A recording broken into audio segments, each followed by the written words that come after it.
Number 3 आ जाता है। इसमें है diagonals AC of parallelogram A B C D bisect angle A show that. अब देखो फिगर सबसे पहले हमें दिया गया है। फिगर में हमारे पास ए बी सी डी ये क्या है, एक पैरेललोग्राम है और इसका जो भी एंगल ए है ना उसको एसी वाला डायगोनल बाइसेक्ट करता है। बाइसेक्ट करने का मतलब होगा दो इक्वल पार्ट्स में डिवाइड करता है। तो भाई हमारे पास पूरा एंगल ये वाला ए हो जाता है। मान लेते हैं इसमें हमारे पास यहाँ पर एंगल एक्स है, ऊपर एंगल वाई है और इसी तरह से जो हमारा एंगल सी है ना, यहाँ पर हमारा जो एंगल सी बना है इस तरफ हम मान लेते हैं ये हमारा एंगल पी है और ये हमारा एंगल क्यू है। तो एक बात यहां पर समझो, एंगल ए को ए सी बाइसेक्ट करता है। बाइसेक्ट करने का मतलब होगा एंगल एक्स और एंगल वाई एक दूसरे के इक्वल होगा। ठीक है, तो फर्स्ट वाला जो हम सोल्व कर रहे हैं इसमें यहाँ पर हमारे पास क्या हो जाएगा कि एंगल एक्स से इक्वल है हमारा एंगल वाई के। ये हमें ये इक्वल क्यों है, रीजन लिखेंगे यहाँ पर। रीजन हो जाएगा ए सी बाइसेक्ट से एंगल ए। अगर ए को हमारी ए सी बाइसेक्ट करती है तो दोनों एंगल से इक्वल हो जाएंगे।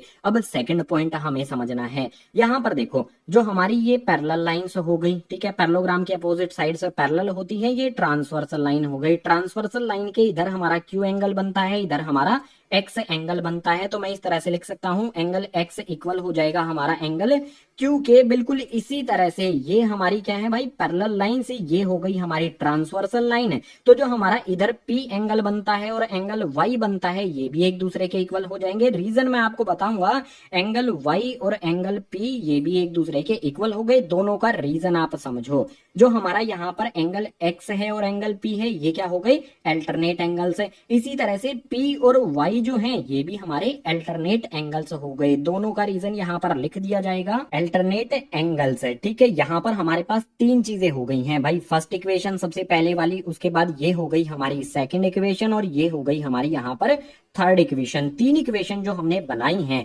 हमें क्या करना है फर्स्ट वाले में कि जो भी हमारी लाइन है ए सी वो एंगल सी को भी बाइसेक्ट करती है। तो एंगल सी को बाइसेक्ट करने का मतलब क्या होगा कि एंगल पी और एंगल क्यू को हमें इक्वल करना है। तो यहाँ पर आप सिंपल बात एक देखो, एंगल एक्स और वाई एक दूसरे के इक्वल हैं। एंगल एक्स के इक्वल हमारा एंगल क्यू है, एंगल वाई के इक्वल हमारा एंगल पी है। तो मैं यहाँ पर इस तरह से लिखता हूं, देखो एंगल एक्स से इक्वल्स टू में एंगल वाई मैंने लिखा। आप देखो एंगल एक्स किसके इक्वल है हमारा क्यू के इक्वल है। तो यहाँ पर एंगल एक्स की जगह पर एंगल क्यू आ गया। इक्वल्स टू में एंगल वाई किसके इक्वल है हमारा पी के इक्वल है। तो मैं इस तरह से लिख सकता हूं एंगल पी।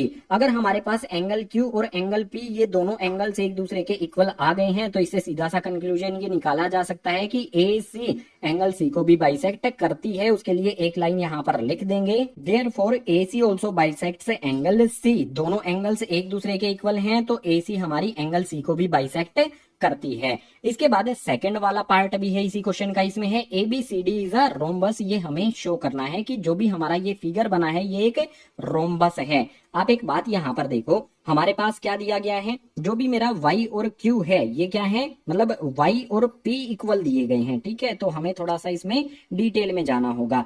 तो सबसे पहले सेकंड वाला पार्ट मुझे यहाँ पर सोल्व करना है। तो उसमें मैं एक ट्राइंगल ले लूंगा, ट्राइंगल ए सी बी या फिर ए बी सी हम इसको बोल सकते हैं। तो मैं ले लेता हूं ट्राइंगल ए बी सी। इस वाले ट्राइंगल में आपने चीजों को ध्यान से देखना है। सबसे पहले क्या है, जो भी मेरी एक्स और वाई है वो एक दूसरे के इक्वल हैं। तो मैं इस तरह से लिख सकता हूं भाई एंगल एक्स इक्वल्स टू में एंगल वाई। ठीक है, ये तो हम इसका रीजन पहले ही लिख चुके हैं। बार बार रीजन अगर दोबारा से यूज करते हैं तो लिखने की जरूरत नहीं है। अब यहाँ पर आपने देखना है कि जो भी मेरा y है वो किसके इक्वल है, y किसके इक्वल है भाई p के इक्वल है। तो मेरा angle x as it is आ जाएगा इक्वल्स टू में जो भी y है उसकी जगह पर मैं क्या लिख सकता हूं एंगल P लिख सकता हूं ना। तो यहाँ पर आ जाएगा मेरे पास एंगल P। ये दोनों एंगल्स एक दूसरे के इक्वल आ गए हैं। अगर हम ध्यान से देखते हैं ट्राइंगल ए बी सी हमने लिया था, उसका एंगल X और एंगल P इक्वल आ गए हैं। तो इनके अपोजिट जो साइड होगी एंगल X के अपोजिट वाली और एंगल P के अपोजिट वाली साइड से एक दूसरे के इक्वल हो जाएंगी, यानी कि ए बी इक्वल्स टू में हो जाएगा